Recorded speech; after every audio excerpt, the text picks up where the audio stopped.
Hello， 大家好，我係 Steven。有留意開我嘅 channel 都知啦。第一次咧同觀眾一齊去希臘玩之後咧，大家反應咧真係好熱烈啦。所以我今次咧再度同中漫遊合作啦。第二次咧同各位觀眾咧出發一齊去挑戰呢個瑞士11天深度遊啊！嗱，呢一個復活節出發嘅行程咧，當日喺 channel 咧一公開之後咧，短短一個禮拜之內咧就全團爆滿啦！真係超級感謝每一位嘅觀眾咁撐我同埋咁信任我啊！嗱，講翻今次嘅瑞士團啦，大家可以睇下我哋呢個旅程有幾豐富。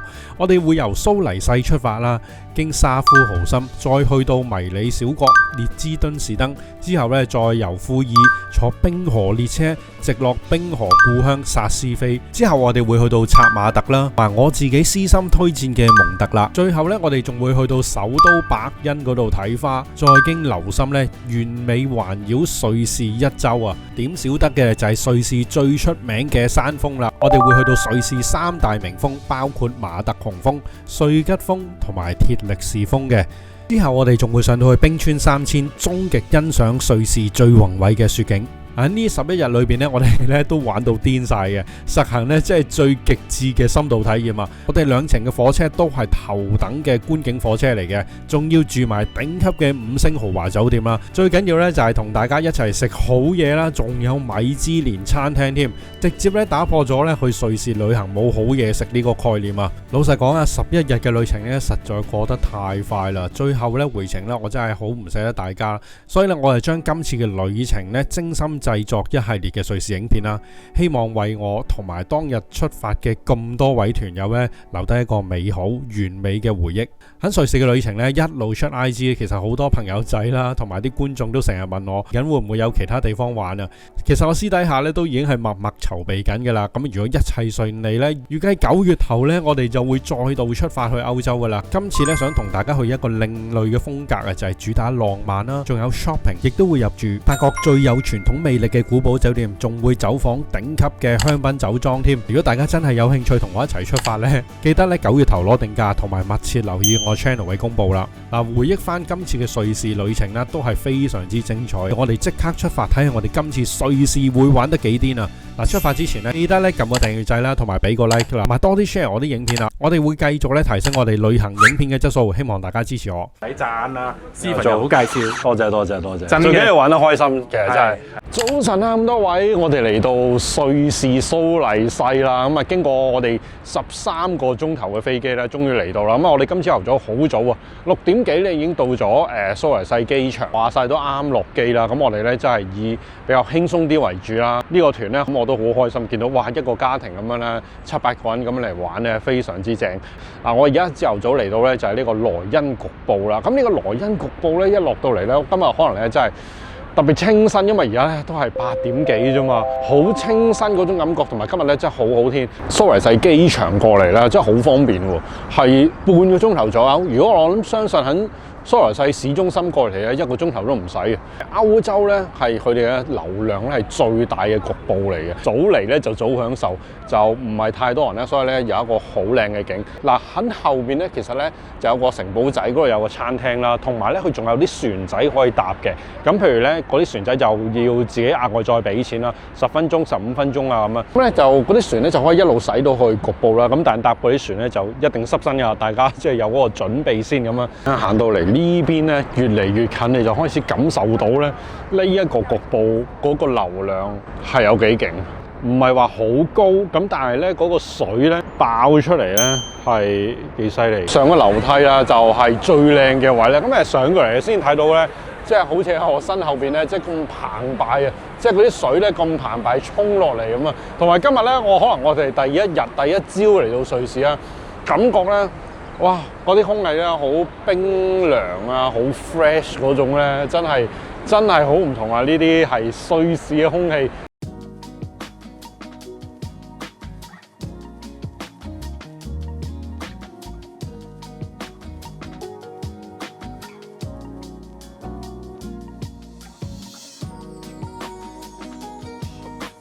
頭先喺局部都係揸咗幾分鐘車咧，就嚟到叫沙夫豪森嘅一個古城。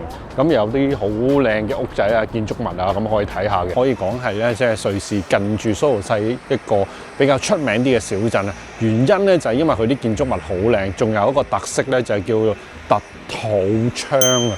咁佢咧以前就係講緊以前咧，即係有錢人咧，佢哋就會起呢一啲樓啦。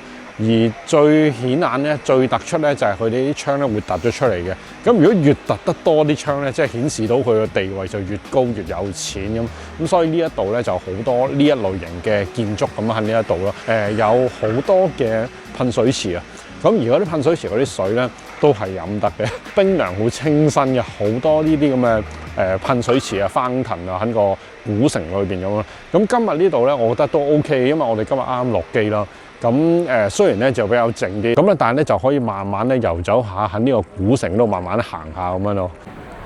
哇！呢條街邊咧，佢嗰啲鐘都係 IWC 啊，因為 IWC 嘅總部咧，正咧就係喺呢一個古城嗰度啊。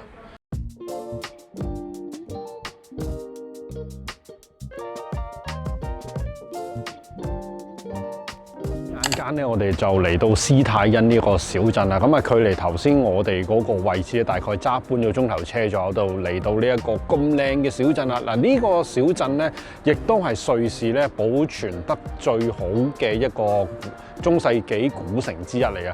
同埋咧，最特色咧就係咧，佢個牆上邊咧有好多嘅壁畫，而嗰啲壁畫咧已經係中世紀時期油上去啦。佢哋用咗一個獨特嘅技術咧，就叫做一個濕畫嘅技術啦，就係咧喺啲油漆未乾之前咧，佢已經塗咗層一個灰上去，所以可以令到呢啲壁畫咧係完整咁樣保留啊。而家咧你見到嗰個壁畫咧係冇做過任何嘅維修啊，所以咧佢亦都有壁畫小鎮呢個名稱嘅由來啊。咁呢一度亦都係咧隔離咧就有呢個萊茵河嘅支流喺度啦。我哋正呢個 lunch 咧，亦都係喺呢一個壁畫小鎮嗰度食嘅，咁同埋亦都喺萊茵河側邊啊。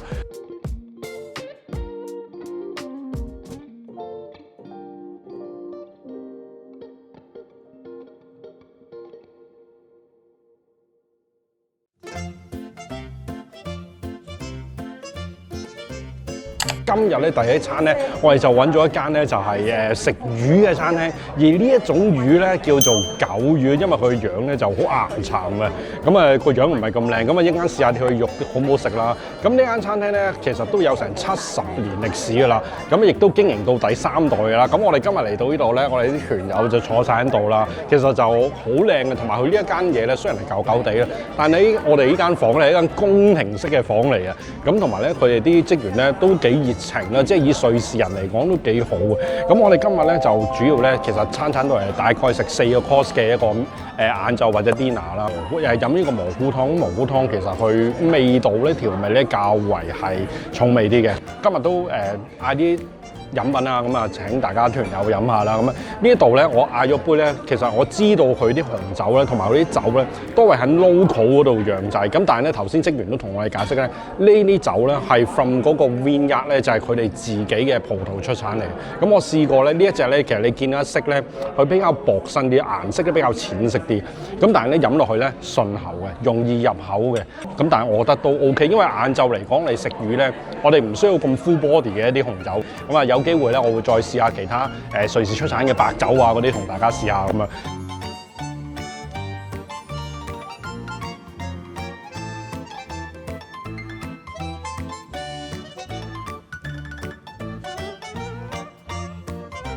好啦，咁跟住到我哋主菜啦。咁啊頭先咧經過一場嘅轟動咧，大家見咧有一條魚咧係超級之大，即係2個大盤捧出嚟咯。咁我哋10個人啦，其實10個人咧分一條咧係綽綽有餘嘅。跟住咧就頭先老闆咧連唔係職員咧成5、6個人咧就好快手咁將條魚咧就分咗去啦。咁啊擺得好靚，擺喺個魚嘅碟上面啦。咁側邊咧仲有啲薯仔啊、啲配菜咁啊。大家可能好奇一問咧，仲有一個汁究竟係咩嚟咧？咁我問過咧，原來個汁咧就係一個滾咗嘅牛仁，再加少香草擺上去，咁所以食入口咧，你見到咧，哇，好香好滑咁樣啦。咁呢一個咧，我啱啱試咗呢個魚咧，的確咧佢嘅質地咧係比較特別，我哋香港係真係未食過呢個魚啦。入口咧佢係幾彈牙喎，我覺得比想象中咧，佢唔係同你玩滑嘅啫，佢係好彈牙。同埋我更加欣賞咧就係佢個薯仔咧好腍喎，薯仔係好香好腍嗰個薯仔味嚟。呢一間咧即係食當地嘅菜咧，我覺得係幾有特色嘅呢個。啱啱喺呢一間餐廳咧食咗個魚啊！聽翻職員講咧，就係佢啲魚咧真係喺呢度咧係自己釣，同埋咧出嚟呢度咧就係萊茵河嘅支流係咪啊？見到啲水真係好清喎，呢度見到個底啊綠綠地色嘅喎，你都幾靚。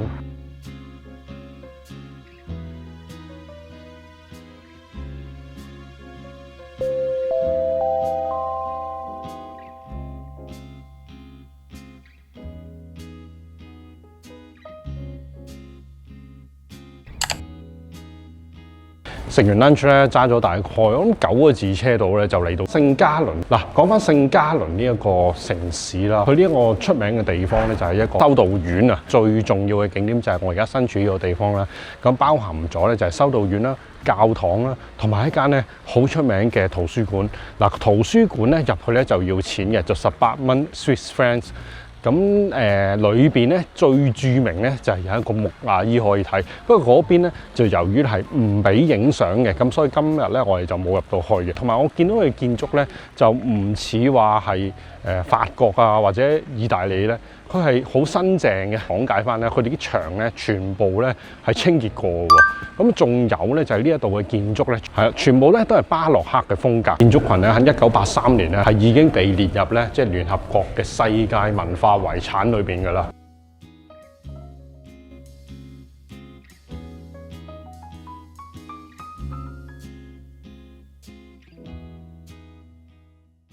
好，今日我哋咧就第一日就喺呢個聖加侖嘅第一晚酒店，就係 Radisson。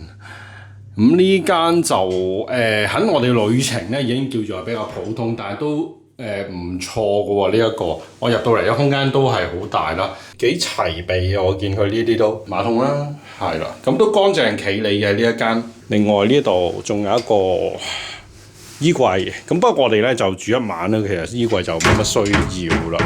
係啦，咁睇兩張床嘅雙人床 ，OK 嘅，乾淨企理啦。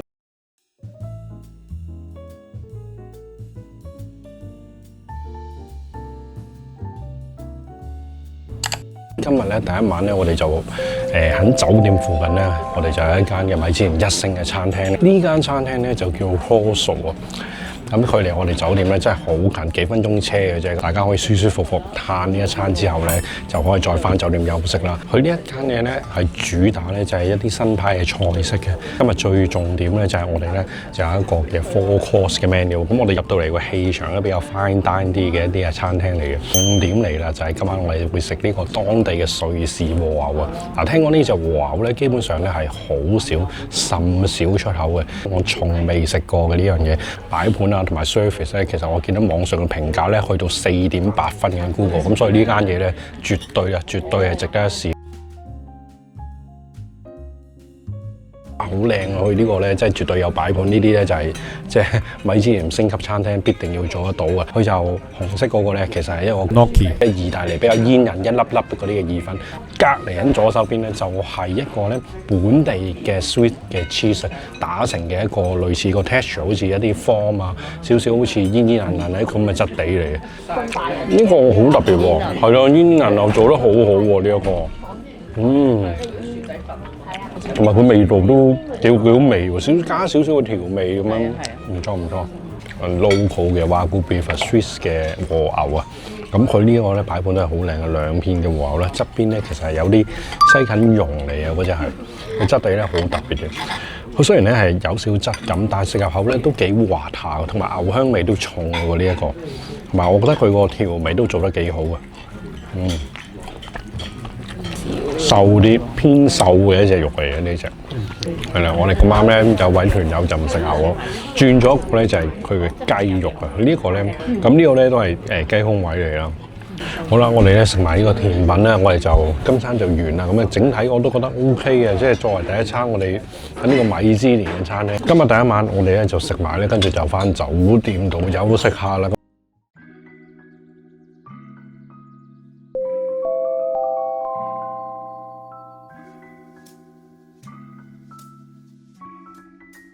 早晨咁多位，今日嚟到我哋咧第2日嘅旅程啦。咁我哋今日咧就好多重點啊，包括咧我哋會上呢個 Glacier Express 咧。咁但一朝頭早咧，我哋咧會經過一個小國嘅，就係列支敦士登啊呢個國家。咁呢個小國咧，其實喺瑞士嚟講咧係差唔多係兄弟咁樣啦。因為佢自己咧就冇機場嘅，場咧就靠瑞士嗰邊啦。咁同埋咧，佢亦都冇軍隊啊嗰啲啊，係一個極度民主嘅國家嚟嘅。咁呢一度咧都係一個皇室去管治啦，同埋佢皇室咧係好有錢嘅。聽講咧佢哋嘅財富啊，皇室嘅財富咧係英國皇室嘅10倍咁滯啊！人口不足4萬嘅，金融業啊同埋私人銀行都係好出名啦。即係全球10大呢一個嘅私人銀行 LGT 咧，都係Liechtenstein 嘅一間嘅 private banking 嚟嘅。假牙好出名喎，全球嘅1/4嘅假牙咧都係喺呢一度出產啦。有佢獨特之處，同埋入到嚟咧好靚。咁佢哋嘅皇室咧都雖然佢管理呢個國家咧，但都非常之低調嘅。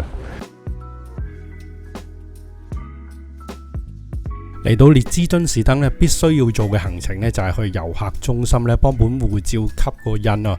因為呢度同瑞士之間咧係完全冇邊境海關嘅，咁坐車行過咧真係冇人查嘅。本護照咧係完全唔會有記錄嘅，所以咧官方咧就特設咗呢個皇冠紀念章啦，只需要花3蚊瑞郎就可以證明自己親身嚟過全世界第6世嘅小國，亦都係眾多遊客咧覺得最特別嘅打卡紀念品。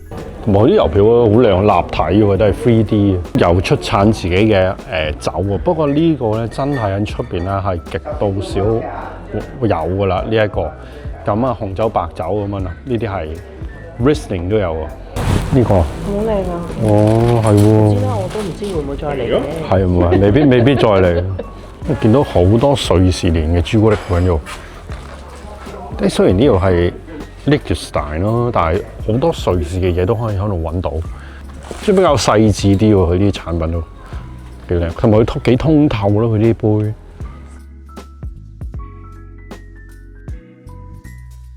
落山後邊呢個庫爾站啦，Liechtenstein 嗰邊過嚟咧，大概係半個鐘左右到咧，已經係嚟到呢度啦。我哋今日咧即係重點啊，就係嚟到呢個嘅 Glacier Express 啊。咁我哋車程咧全程咧就係4個半鐘左右到，晏 lunch 咧都會喺車上面食啦。咁我哋大概5點鐘左右到啦，我哋就會去到 Sesvi 呢個地方。咁同埋今晚咧都會住一間 Sesvi 嘅5星酒店嘅。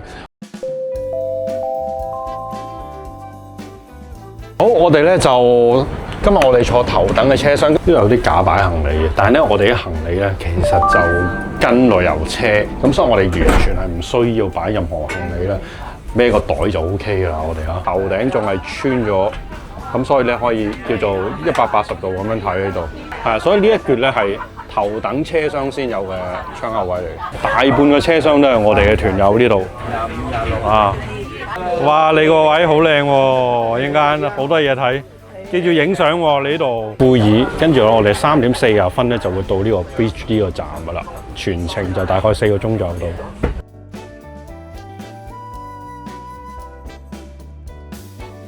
首先呢架車咧，大家一定要準時，因為瑞士人咧就好準時開嘅。我哋呢個團咧都包埋咧喺我哋呢個 First Class 嘅頭等座咧，就有一個 set 啦。呢架列車咧可以講係咧瑞士嚟到咧係必玩嘅啦，真係可以望晒成個景咁靚啊！即係望晒呢度好似180度咁啊，望到個景咁樣咯。因為咧，我哋因為係頭等座，同埋都 order 晒石啦，所以佢已經係鋪晒台布啊，咁啊好有儀式感啊！啲刀叉都揾晒度啊！咁啊，大家都可以額外再 extra 嗌嘢飲啦。咁啊，自己去呢度咧就唔收 cash 嘅，俾 credit card 就 OK。佢係比較焗少少，咁啊特別係咧，我哋今日咁好嘅太陽咧，咁我真係唔怕熱嘅，佢俾個靚景我睇就 OK 嘅啦。咁所以我哋一路坐一路 enjoy 啦。咁同埋佢呢度咧亦都有一個 headphone 啦，佢呢度咧可以插翻個 headphone 啦。就一路睇住佢哋呢一個 booklet 啦，咁佢都有介紹，即係去到邊度，我哋邊個位咁樣喺個 headphone 嗰度咧廣播翻，係啦，咁所以咧真係我覺得幾舒服嘅。同埋呢架列車咧被譽為全球最慢嘅一個高速快車，佢就係特登咧俾你慢慢行咧，大家可以欣賞到即係世界上最靚最淨土嘅一個嘅地方究竟係點咯。我哋呢個時節嚟咧，4月真係好 perfect 噶嘛，又涼涼地又凍凍地咁。同埋咧，佢上面嘅雪山，我哋今日見到係好多嘅積雪喺上邊嘅，咁所以我好期待個畫面究竟係點啊！有嘢食下， Thank you。Thank you。咖喱雞咁喎，今日係咪有咖喱雞咁樣？因為我哋嘅 lunch set 喺呢個 Glacier Express 上面。呢個午餐嘅安排呢，真係可以幫我哋呢完全放慢腳步啊！上車之前呢，又唔使趕住食 lunch 啦，程裏邊呢，仲可以一邊食住嘢，一邊望住窗外邊好似絕景一樣嘅瑞士雪山喺眼前掠過，成個體驗啦同埋舒適感呢，我會俾呢個旅程係101分嘅。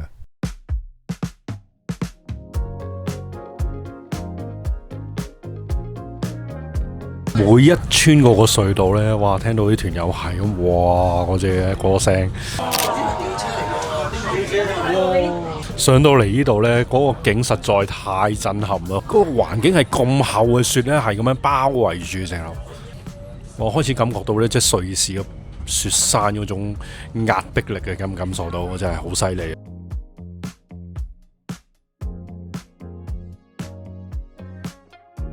呢個站咧就可以停一停落嚟影相啊！瑞士第一腳嘅雪，哇，好寧靜啊，好正！呢度仲可以玩雪，其實冇人理你，喺呢度玩下都得嘅。大概停15分鐘左右呢度，好正啊！呢度，哇，犀利犀利！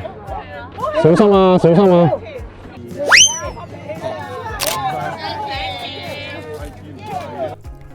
上返車之後，我哋繼續向薩斯菲進發。瑞士嘅雪景亦都係我自己呢見過最靚嘅雪山景色。俾一個咁靚嘅白色世界包圍住，4個鐘頭嘅車程，眨下眼就過啦。唔係誇張，不過真係想坐耐啲。今條片都希望俾到少少嘅前菜大家食下，等大家感受下瑞士嘅魅力。下一集呢，我哋會正式進入瑞士最頂級、最著名嘅雪山世界。除咗會去到呢，連當地人呢都私藏啊未被遊客攻陷嘅滑雪天堂咧 Sassfi 之外呢，仲會挑戰全球最高嘅旋轉餐廳啊！行程好精彩嘅，記得訂閱啦，同埋俾個 like 啦。我哋下集再見，拜拜。